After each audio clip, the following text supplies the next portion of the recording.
Et salut tout le monde, on se retrouve pour une nouvelle vidéo, sur notre nouveau coin rétro gaming qu'on vient de faire. On est avec Tati Sally, Coucou. Coucou tout le monde. Alors on va mettre des éclairages, on va parler un petit peu du coin rétro gaming. Alors vas-y Céline, montre les éclairages.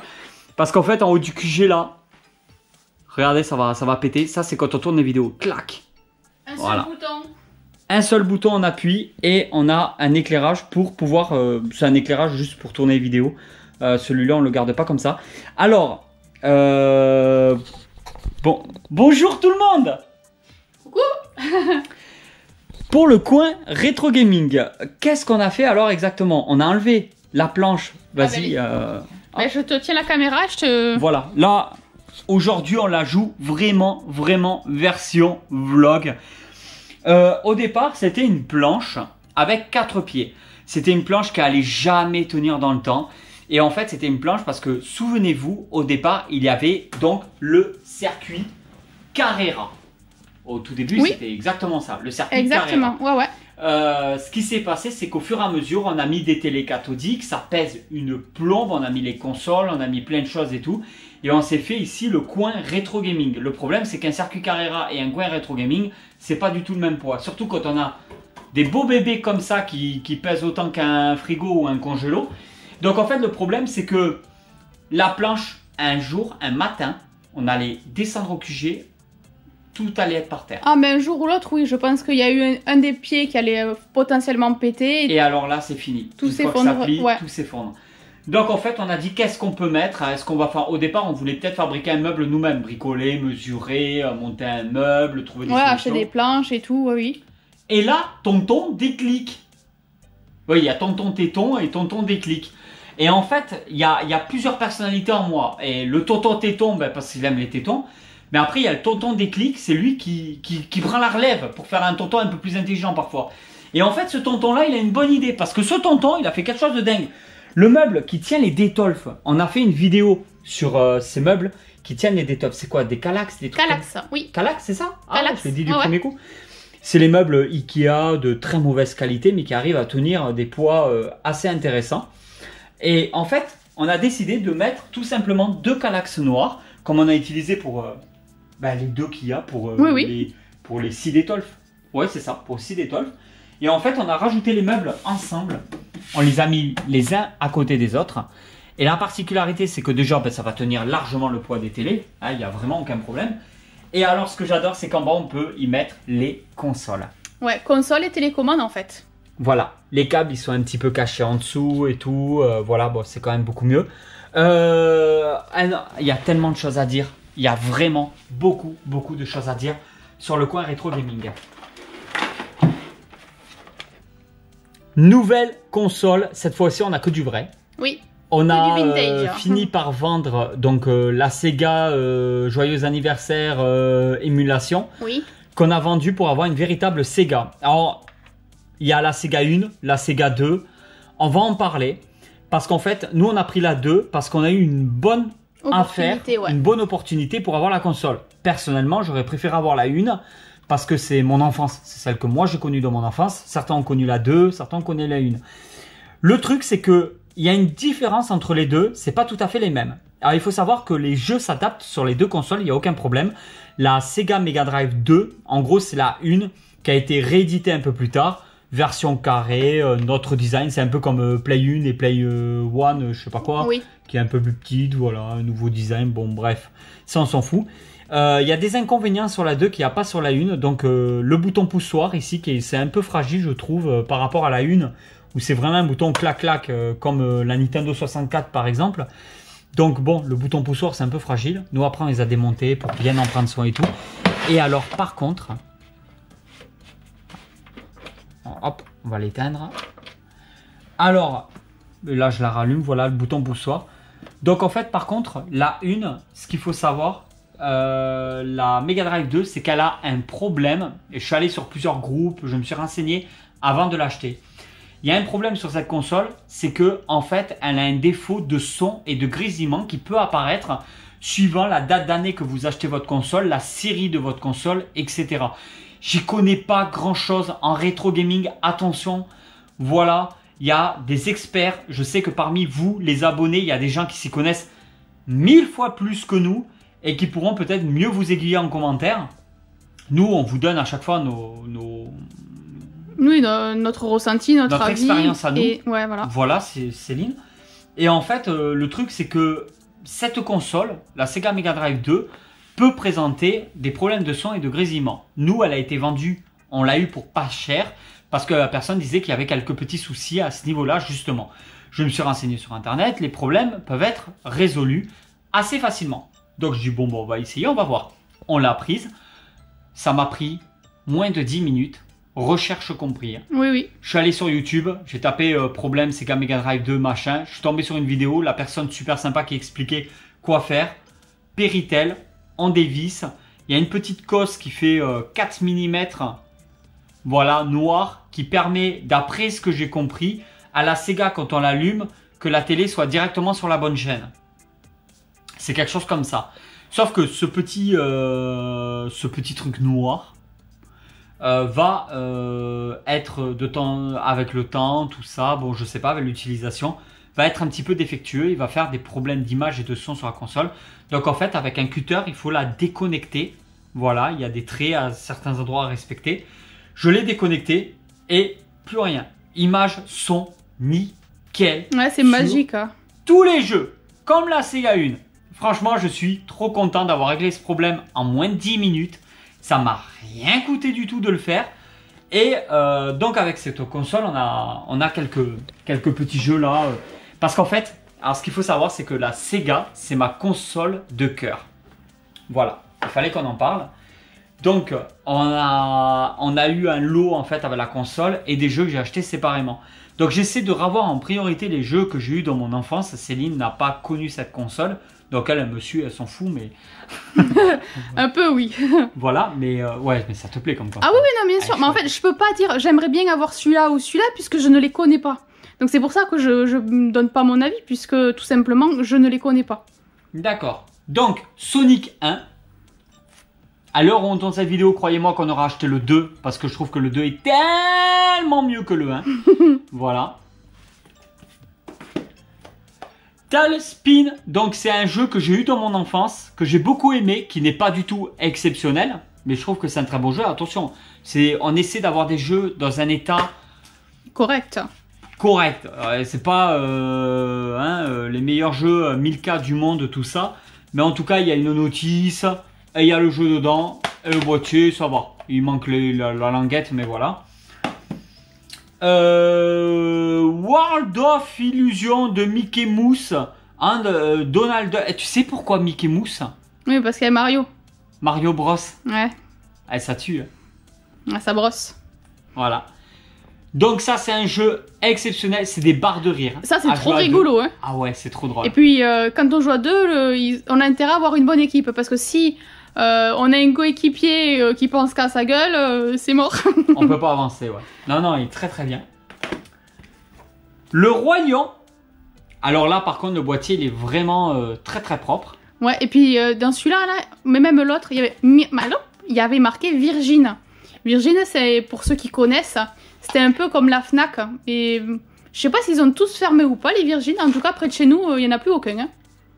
J'avais jamais fait gaffe de ce que tu dis, mais je crois que tu as raison. Ah oui? C'était quasiment pareil. Il y avait. À chaque fois que tu me parlais de Virgin, je croyais que tu me parlais de la radio. Il y a Virgin Radio. Mais maintenant, c'est plus Virgin, maintenant c'est Europe 2. C'est revenu Europe 2. Ah oui, bon, bah moi, Virgin, je suis largué de tous les côtés, quoi, même pour la radio. C'est ça. Donc, le Roi Lion qui est très très chouette.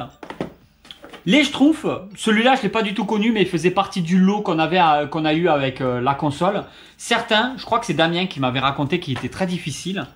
Voilà, mais moi, je l'ai pas connu. D'ailleurs, il faudrait peut-être qu'on y joue. En fait, on l'a testé pour voir s'il fonctionnait voilà, et tout, mais sinon, on n'a jamais joué, ouais. Par contre, les jeux, ils étaient en très très bon état. Oui. En fait, le truc, c'est qu'on s'est dit, écoute, on s'était dit avec Céline, bon, on prend celle-là parce qu'elle vaut vraiment le coup. Et il y a des jeux avec. Et au pire des cas, on rachètera la Sega 1 si ça va pas et qu'on n'arrive pas à régler le problème. On achètera la Sega 1 et on aura déjà les jeux. Les jeux et les manettes. Hein. Rien que les jeux et les manettes coûtaient aussi cher, voire plus que la console avec le lot qu'on a eu. Ouais, parce que là, dans le lot, il y a les deux manettes. Donc ça, c'est bien pour pouvoir jouer à deux. Donc non, non, très très bien. Et le dernier, ce Jurassic Park. Alors celui-là, je l'ai pas connu. Moi, j'ai connu un Jurassic Park où c'était vraiment le logo sur toute la jaquette. Mais ça, c'est un Rampage édition. Donc je pense que c'est le jeu que moi j'ai connu où on joue soit avec le Raptor, soit avec Alan Grant. Sauf que c'est une autre édition que j'ai pas connue dans mon enfance, qui faisait aussi partie du lot. Voilà. Alors ça c'est... Vous voyez qu'on avance petit à petit. Ouais, petit à petit, l'air de rien, ouais. Alors maintenant on n'a plus d'émulation, on a de la véritable console. On a toujours la bande d'arcade avec nos 13 000 jeux ah oui, mais ça, dans le salon. Mais ça, en tout cas, sûr. au QG, on est à fond vintage. Et si je devais avoir une bande d'arcade dans le QG, ça serait une bande d'arcade de l'époque avec un ou deux jeux dessus, comme ils faisaient à l'époque. Oui. Vraiment, les jeux d'arcade sur bande d'arcade, les arcades Sega, tout ça.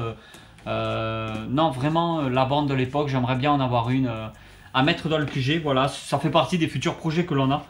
Mais en tout cas, ça commence à faire 6 jeux. Il y en a d'autres en attente qui sont en train d'arriver. Cool Spot, par exemple, que là, on n'a pas dans cette vidéo, mais qu'il est en trajet, en route, en train d'arriver. En cours de livraison, c'est ça mon sous-peu. Les musiques de la Sega, c'est juste extraordinaire. Franchement, j'adore. Avec la Sega, on a eu quand même donc la notice d'utilisation. Donc on n'a pas la boîte, mais voilà, notice italiano, tu vois. Bon, après, moi, je connais pas très bien parce que je parle... déjà, j'ai du mal avec le français. Mais l'anglais, tu gères, donc après, tu peux pas gérer toutes les langues. Hein. Ben, je connais, ouais, l'anglais, je gère, l'allemand, il y a le goût des Bosch. Et après, il y a, comment ça s'appelle? J'adore aussi le japonais, tu vois. C'est pas mal aussi, ouais. Samsung, Toshiba, Toyota, tu vois, je connais très très bien le japonais. Parfait. Voilà. Après, il y a le chinois, Takatokite, ça je connais très très bien. Mais après, t'as l'accent et tout, ça, on voit l'expérience. Ah ouais, moi, tu sais, Tétine. Du coup, voilà. C'est quoi le rapport? Takatokite. Ah. Et Tétine. D'accord. Takatokite. Ok. Voilà. Quoi? Non mais il y a toujours un moment donné dans une vidéo, c'est dingue. Hein. Après, donc là on a les consoles, les télés. Voilà, c'est des cathodiques, nous ils achètent entre 5 et 15 euros.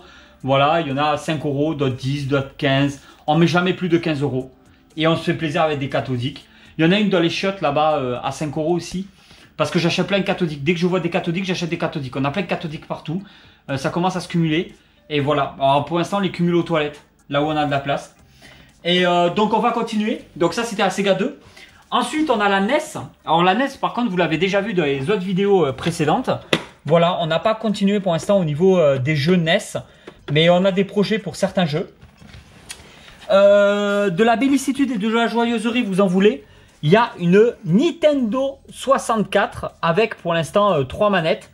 Mais à l'heure où on tourne cette vidéo, il y a 3 autres manettes qui arrivent en cours. Parce qu'il y a des manettes où les joysticks sont un peu fatigués. Donc on va reprendre 3 manettes supplémentaires, de couleurs différentes et tout. Et comme ça on va jouer avec les enfants et tout. Là c'est en train d'arriver voilà. Le temps que la vidéo sorte, les manettes on les aura déjà eues. Et donc pour l'instant, le jeu cœur, donc c'est Mario Kart. Mais il y en a d'autres qu'on veut absolument, Golden Heights, tout ça, voilà. Mais pour l'instant, on est comme ça. Donc je trouve que ce coin-là, ça grandit, on met du temps, on le fait petit à petit.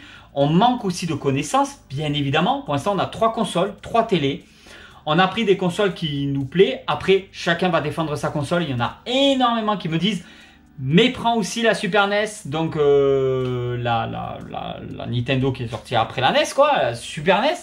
Parce qu'il y a des jeux Mario juste de dingue. Elle est vraiment incroyable comme console. Donc je pense que plus tard, on l'aura aussi. Voilà, pour l'instant, je ne vous cache pas que mes projets prioritaires, c'est les jeux Sega. Et un peu de jeux 64, parce que la 64, quand on invite des potes, ou quand on joue entre nous avec nos enfants, on est 4 nous dans notre petite famille, c'est parfait pour se faire des grosses barres de rire. Donc je suis très très très content par rapport à cette console là. La NES c'est la console qu'on va jouer le moins, mais il me la fallait absolument parce que c'est une console que j'ai eue, que j'ai connue. Donc je la voulais absolument.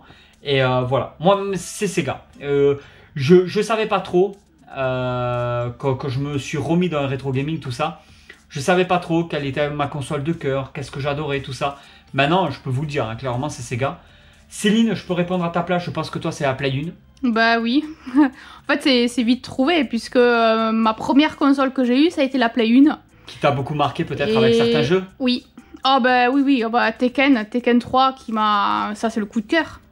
Ça c'est mon jeu de cœur, Tekken 3, donc oui. Après il y a d'autres jeux Tekken 3 était sur Play 1? Oui. Ah d'accord. Ouais. Et après ça partait à du Tekken 4, Tekken Tag, il y a eu des trucs comme ça. Oui, Tekken 5 Play et tout. 2. Après ça continue. Ouais, c'est ça dans les consoles, ok. Ouais. Donc la Play 1 faisait Tekken 3. C'est ça. Et en fait, ouais, il y avait Spyro, Crash Bandicoot. Il y avait Lara Croft aussi. Ouais. Il y avait Crash Team Racing. Oui. Ça, c'était des jeux incroyables. Hein. Ah, mais ça, c'est énorme. Puis on peut pas s'imaginer une Play sans un Crash. Oui, bah, c'est la petite mascotte. C'est la mascotte, hein. Ouais. C'est comme si tu me disais, Sega sans Sonic. Oui, non, mais bien sûr, c'est ça. Nintendo sans Mario. Ouais. Je crois que ouais, ça fait partie de mes coups de cœur aussi, hein, je te cache pas. Bah après, il y a eu Abe, l'Odyssey Day, il y a des jeux comme ça ouais, c'est incroyable. Qui n'étaient pas forcément connus ou reconnus, mais que... Elle a très très très mal vieilli par contre. Je trouve qu'il y a des jeux, des consoles qui n'ont pas bougé, et d'autres, la Sega, si tu fais un Tomb Raider maintenant, t'as les yeux qui te décollent des orbites. Au moindre passage secret, t'as ton cerveau qui y a un truc qui pète. Ouais, tu suis pas, tu peux pas suivre. C'est devenu dégueulasse. Après, il y a des jeux qui sont magnifiques à jouer. Mettons Spyro, Crash Bandicoot au top. Tout ce qui est Crash Bandicoot au top, les Spyro au top. Pandemonium, des choses comme ça passe très bien. Mais il y a des jeux qui passent pas. Il y a des jeux Final Fantasy 8. Ah oui. Elle est devenue hardcore à jouer. Ouais. Ça passe, mais... Après, je pense qu'il a vieilli aussi, mais je pense que c'est les jeux de couleurs. Parce que quand tu regardes Lara Croft, les couleurs sont un peu similaires, tu vois, un peu le côté... Très pixelisé. Marron, elle noir, avait les tétons vert. qui piquaient quand même. Hein, oui, non, mais c'est... Allez, on en revient là-dessus. Non, je te parle pas de ça, je te parle des décors et tout. Donc c'est vrai que ça pique un peu les yeux quand tu cherches... Maintenant, quand tu cherches un passage secret, c'est compliqué. Alors que Spyro, par exemple, il y a plein de couleurs. Oui. Et tu vois, c'est visuellement, ça passe mieux. Ouais. Voilà, ça passe mieux. Je pense que ça aussi, ça doit y jouer. Mais du coup, ouais, c'est quand même une sacrée console, la Play 1. Nous, on a, parce que l'air de rien, ben, on a Nintendo, Sega, Nintendo 64. Oui. On a Play 1, oui. Play 2, Play 3, Play 4, oui. Xbox 360. Oui.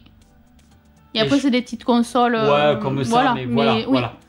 Donc, l'air de rien, on commence à en avoir. Mais au QG, alors ça aussi, je vous l'avais dit, hein, parce qu'il y en a qui m'ont sorti, prends la Sega Saturn, par exemple. Prends... Alors, attends, moi, je me relève un peu parce que j'ai mal. Non, mais on va se relever un peu. Donc, il y en a certains qui m'avaient dit de faire certaines consoles comme ça. Après, comme je vous ai dit, on ne peut pas faire toutes les consoles du monde. Et chacun va défendre sa console. Ce qui est tout à fait normal. On a tous un affect différent suivant notre passé par rapport à certaines consoles. Mais là où je veux en venir, c'est que je ne veux pas en fait au QG. Il y a des choses que je veux absolument pas dans le QG, qu'on a dans la vie de tous les jours, qu'on a dans notre salon, mais que je ne veux pas ici au QG. Je ne veux pas de console à CD. On élimine. Je veux que de la cartouche. Pareil, souvent certains me reprennent en disant ouais, tu dis disquette tout le temps. On dit réellement c'est des cartouches. Les disquettes c'est pour les ordinateurs. Mais nous avec les potes à l'époque, on n'avait pas internet, il n'y avait pas le langage. On savait pas tout le temps. Nous, on avait pris cette habitude d'appeler ça avec des potes des disquettes, même si c'était des cartouches. Donc, chacun a son langage aussi. Bon, mais le truc, c'est que je ne veux pas de console à CD dans le QG. Je ne veux pas de Blu-ray dans le QG. Je ne veux pas d'écran plat dans le QG. Je veux que de la cathodique. Je veux que du DVD. Voilà, il y a des choses qui me tiennent à cœur et que je veux retranscrire. Je veux pas une pièce de collection de maintenant, trop moderne. Je veux juste un coin où on s'échappe un peu du monde qu'on vit actuellement pour faire un gros détour dans le passé avec des amis et passer des très très bons moments. Voilà, c'est comme ça que je vois les choses. Écoutez, je pense qu'on a tout dit par rapport à ça. On va se laisser tout doucement. T'as quelque chose à rajouter ou pas? Ah non, la fin elle est parfaite, je rajoute rien du tout. D'accord, suivez-nous sur les différents réseaux sociaux. Donc... TikTok, Instagram, c'est là où on sera le plus actif, Facebook pour la page de la chaîne YouTube et surtout le groupe Facebook où vous pouvez partager vos photos de collection, que ça soit pour le rétro gaming, que ça soit pour n'importe quoi qui vous tienne à cœur, du moment que ça reste un petit peu dans un milieu un petit peu geek quand même si vous avez d'autres passions, pourquoi pas les partager avec nous et voilà, et après nous suivre, nous soutenir avec Rakuten parce qu'on vous laisse à disposition dans la description un code. Si vous ouvrez un nouveau compte Rakuten, vous avez 10 € sur votre première commande. Ce qui va vous permettre aussi de participer à la collection pour nous. Parce que ça nous soutient en fait par rapport à ça. Et on vous dit à très vite pour une nouvelle vidéo. Allez tout le monde, ciao!